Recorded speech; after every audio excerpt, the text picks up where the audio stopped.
नमस्कार भक्तों। आज की कहानी रामायण के उस अद्भुत प्रसंग की है जब महान शक्तिशाली हनुमान जी स्वयं अपनी शक्तियों को भूल गए थे। लेकिन जब माता सीता की खोज का समय आया, तब जामवंत जी ने उन्हें उनकी शक्ति का एहसास कराया। तो आइए सुनते हैं यह प्रेरणादायक कथा। बहुत समय पहले की बात है। बाल हनुमान जी अत्यंत चंचल और शक्तिशाली थे।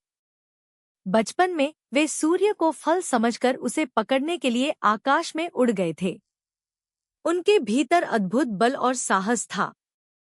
उनकी बाल लीलाओं से ऋषि मुनि कई बार परेशान हो जाते थे। हनुमान जी अपनी शक्ति के कारण कभी किसी का सामान उठा लेते, तो कभी ऋषियों की तपस्या में बाधा डाल देते। ऋषियों ने उन्हें दंड देने के बजाय ऐसा वरदान दिया कि वे अपनी शक्तियों को भूल जाएंगे और जब कोई उन्हें उनकी शक्ति की याद दिलाएगा, तभी उन्हें अपनी सामर्थ्य का ज्ञान होगा। समय बीतता गया। हनुमान जी बड़े हुए और भगवान श्री राम के परम भक्त बने। जब रावण माता सीता का हरण करके उन्हें लंका ले गया, तब श्री राम और लक्ष्मण माता सीता की खोज में निकल पड़े। आखिरकार वे ऋषमुख पर्वत के पास पहुंचे, जहां उनकी मुलाकात हनुमान जी से हुई। श्री राम ने हनुमान जी को अपना सेवक स्वीकार किया।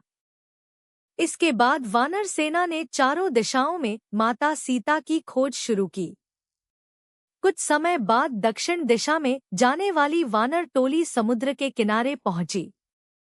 उनके सामने था विशाल समुद्र। समुद्र के दूसरी ओर थी लंका, जहां माता सीता को रावण ने बंदी बनाकर रखा था। वानरों के सामने सबसे बड़ी समस्या थी, इतने विशाल समुद्र को पार करके लंका कौन जाएगा? सभी वानर अपनी अपनी शक्ति बताने लगे। किसी ने कहा, मैं 10 योजन तक जा सकता हूं। दूसरे ने कहा, कोई 30 योजन की बात करता तो कोई 50 योजन तक जाने का साहस दिखाता। लेकिन लंका तक पहुंचने के लिए उन्हें बहुत लंबी दूरी पार करनी थी। अंगद ने कहा कि वे समुद्र को पार तो कर सकते हैं, लेकिन वापस आने की शक्ति को लेकर उन्हें संदेह है। सभी चिंतित हो गए। हनुमान जी भी वहां बैठे हुए थे। वे शांत थे। उन्हें अपनी वास्तविक शक्ति का बिल्कुल एहसास नहीं था। तभी वहां उपस्थित जामवंत जी ने हनुमान जी को देखा। जामवंत जी बहुत अनुभवी और ज्ञानी थे। उन्होंने हनुमान जी के भीतर छिपी शक्ति को पहचान लिया। उन्होंने हनुमान जी से कहा, हे हनुमान, तुम इतने शांत क्यों बैठे हो? क्या तुम्हें अपनी शक्ति का ज्ञान नहीं? हनुमान जी ने आश्चर्य से जामवंत जी की ओर देखा। जामवंत जी ने उन्हें उनके बचपन की बातें याद दिलानी शुरू की। उन्होंने बताया कि हनुमान जी साधारण वानर नहीं हैं। उनमें असाधारण शक्ति है। वे आकाश में उड़ सकते हैं। वे अपने शरीर का आकार बढ़ा सकते हैं। वे अपने शरीर को अत्यंत छोटा कर सकते हैं। उनके अंदर अपार बल है। जामवंत जी ने उन्हें बताया कि वे भगवान राम के कार्य के लिए ही इस समय यहां उपस्थित हैं। जैसे जैसे जामवंत जी बोलते गए, हनुमान जी के भीतर आत्मविश्वास जागने लगा। उन्हें अपनी बचपन की शक्तियां याद आने लगीं। उनका शरीर विशाल होने लगा। उनकी आंखों में तेज दिखाई देने लगा। उनका आत्मविश्वास बढ़ गया। हनुमान जी ने गर्जना करते हुए कहा। वानर सेना में उत्साह भर गया। हनुमान जी एक विशाल पर्वत पर चढ़ गए। उन्होंने भगवान श्री राम का स्मरण किया। उन्होंने अपने मन में माता सीता को याद किया और फिर पूरी शक्ति से समुद्र की ओर छलांग लगा दी। उनकी छलांग इतनी शक्तिशाली थी कि पर्वत तक हिल गया।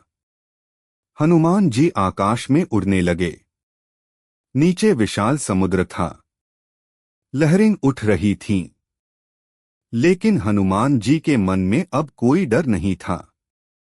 उनके मन में केवल एक ही विचार था, मुझे माता सीता को ढूंढना है और भगवान श्री राम का संदेश देना है।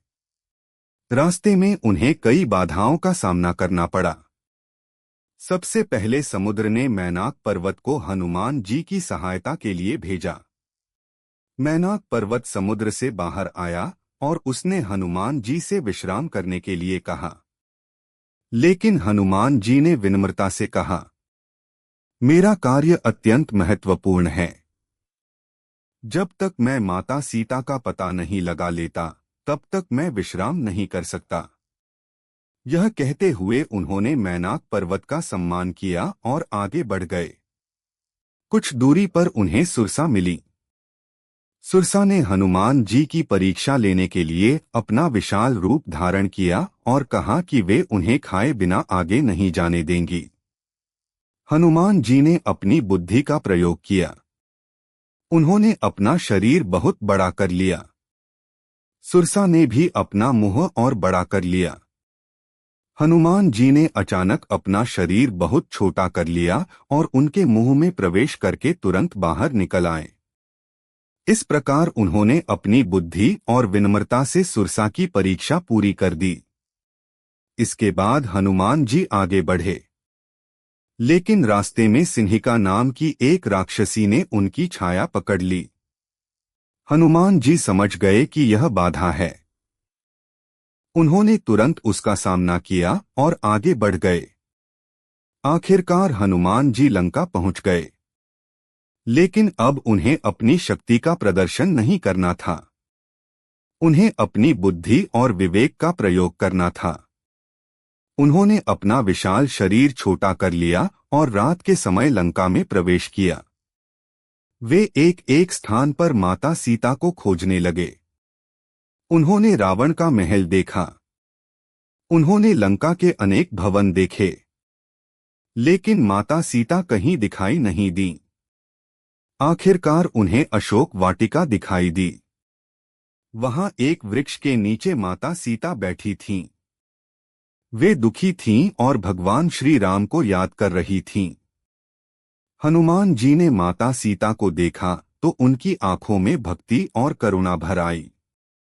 उन्होंने उचित समय देखकर भगवान श्री राम की अंगूठी माता सीता के सामने रखी। माता सीता समझ गईं कि यह श्री राम का संदेश लेकर आए हैं। हनुमान जी ने उन्हें विश्वास दिलाया कि भगवान श्री राम जल्द ही उन्हें रावण से मुक्त कराने आएंगे।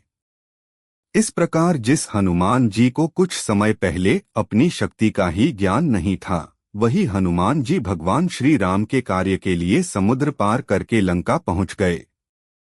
इस कहानी से हमें क्या सीख मिलती है?